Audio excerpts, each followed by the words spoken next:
યોગી બાપા કહે છે મોક્ષ એટલે સત્પુરુષમાં જેમ છે તેમ જોડાવું.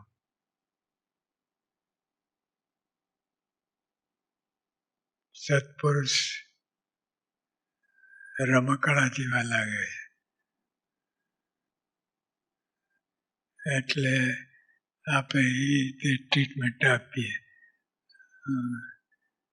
પણ સત્પુરુષમાં જોડાવું એટલે ભગવાનમાં જોડાવું તુલ્ય થયું. એટલે તમે કેટલી ગતિ પામો કયા. એટલે સ્વામી કહે છે સત્પુરુષ મોક્ષ એટલે સત્પુરુષમાં જોડાવું છે તેમ જોડાવું. ઓળખવું, ઓળખાવીને તો જોડાવાનું રહે જ નહીં. આને બધી પાડી લઈએ, આ 3 કામ કરી લેવાને તો બહુ મોટી પ્રાપ્તિ થાય. સત્પુરુષ આપણા જેવા જ લાગે છે, ખાય પીએ ઉઠે બેસે બધી ક્રિયા આપણા જેવી કરે, પણ એ સજાતી થવા માટે કરે છે. આમ તો નથી કરતા. એ તો ભગવાનમાંથી વૃત્તિ ખસેડે તો થાય. પણ જો કે એમને તો અનંત વૃત્તિ હોય એટલે બસ ટૂંકમાં સત્પુરુષમાં જોડાવું એટલે બધું કામ થાય.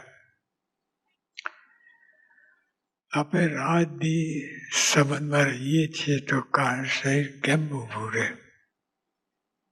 રાત દિવસ 24 કલાક સત્પુરુષ સત્પુરુષ સત્પુરુષ ની વાત આપણે કરીએ છીએ તો કારણ શરીર કેમ ઊભું રહે?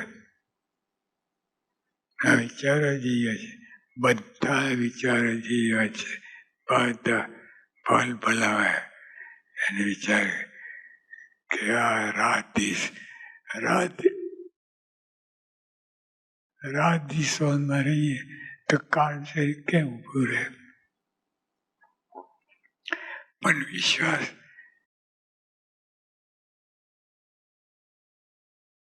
વિશ્વાસ નથી આવતો.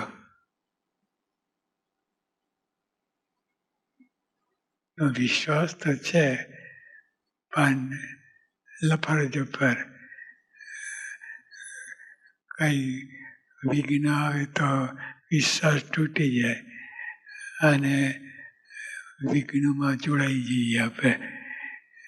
એટલે વિશ્વાસ પાક્કો સત્પુરુષ સિવાય બીજું કાંઈ નહીં તો કામ થાય. પણ વિશ્વાસ નથી આવતો. વિશ્વાસ આવે તો છેલ્લો જન્મ.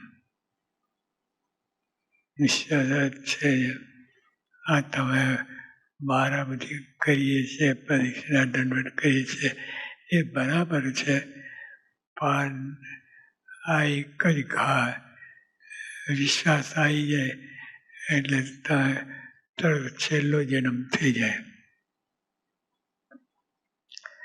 સંકલ્પ થાય પણ ક્રિયા તો મુજબ ના કરે. સંકલ્પ વિકલ્પ તો થયા કરે. 24 કલાક સંકલ્પ વિકલ્પ ના કરે શું? મન શું કરે? એ સંકલ્પ કરવાની ટેવ જ છે. એ કર્યા જ કરે. સંકલ્પ વિકલ્પ થાય પણ ક્રિયા તે મુજબ ના કરે. ક્રિયા તે મુજબ ના કરે. ઉપજી હોય તે સંત ક્રિયાના લાભમાં ના આવે. દબાઈ તે 3 દેહથી પરવર તેવા કહેવાય. ઉપજી હોય સંત ન ઉપજે ભગવંત. તમે બધા ગ્રસ્ત હોય ત્યાગી હોય બધા ઉપજી હોય સંત એટલે સંકલ્પ વિકલ્પ તો ઉઠે જ અને દબાઈ દેવું એને લાગ મનાયો તો સંત, અને ના ઉપજે તો ભગવાન કહેવાય. ના ઉપજે ભગવાન. એટલે આપણે તો ભગવાન જેવા સંત મળ્યા છે. સંકલ્પ વિકલ્પ થાય હોય કે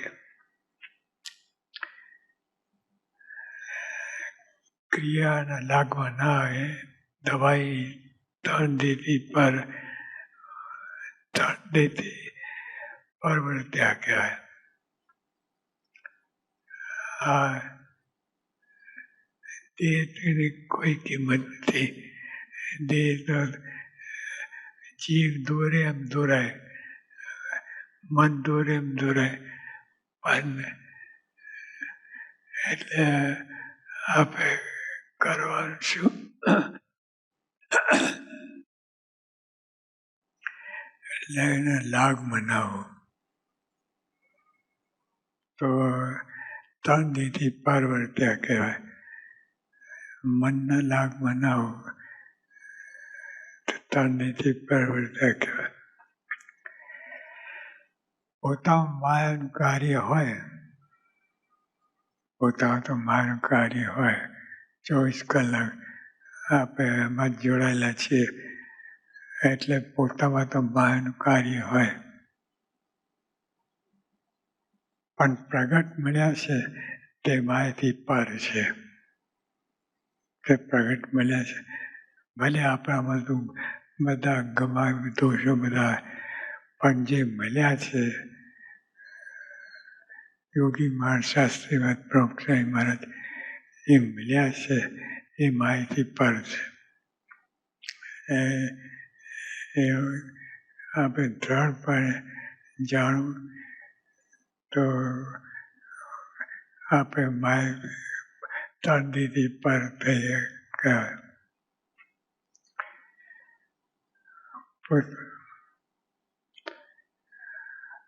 પોતામાં માયાનું કાર્ય થાય હોય, પણ પ્રગટ મળ્યા છે તે માયાથી પર છે એમ માને તો માયાને તર્યો કહેવાય.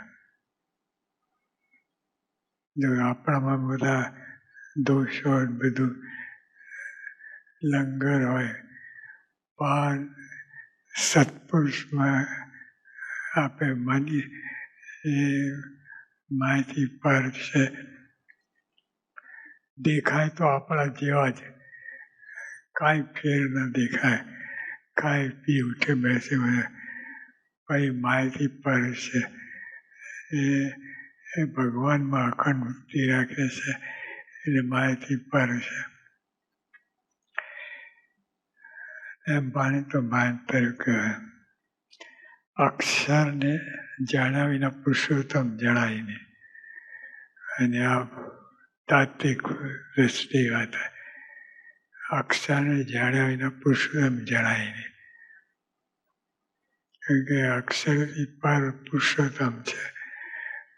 તો જેમ આંકડો હોય 1 થી 10 સુધી ગણીએ તો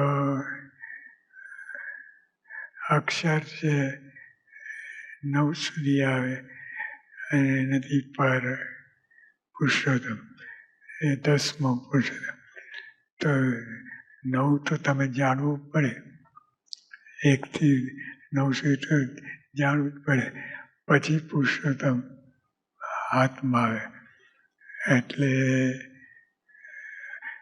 અક્ષરને જાણ્યા વિના, અક્ષર એટલે 9નો આંકડો ઘડીએ, અક્ષર એ 9 અને 10મો પુરુષોત્તમ. તો 1 થી 9 સુધી તો જાણવું પડે. તો આપણે જાણીએ તો પછી પુરુષોત્તમમાં. એટલે અક્ષરને જાણ્યા વિના પુરુષોત્તમ જણાય જ નહીં. ટૂંકમાં એ વાત છે. અક્ષરને જાણ્યા વિના પુરુષોત્તમ જણાય નહીં. ઘેર ના બેસે, કંઈ સમજ જ ના પડે, ઉલટી સુલટી બધું થઈ જાય. પછી ધામમાં પણ ના જાય. ક્યાંથી જાય? જો ચોખ્ખસ સ્પષ્ટતા ના હોય ધામમાં ક્યાંથી જાય? ધામ કંઈ રમકડું છે કે આપણે હાથમાં લઈએ આ અક્ષર એટલે કેટલી મોટી સત્તા છે, આનંદ કોટી બ્રહ્માંડ જેને રૂવાડામાં ફરે છે એ અક્ષર છે એ ખેલથી. એટલે આવું જાણીએ, અક્ષરને જાણીએ તો પછી પુરુષોત્તમ જણાય. સહજાનંદ સ્વામી મહારાજની જય.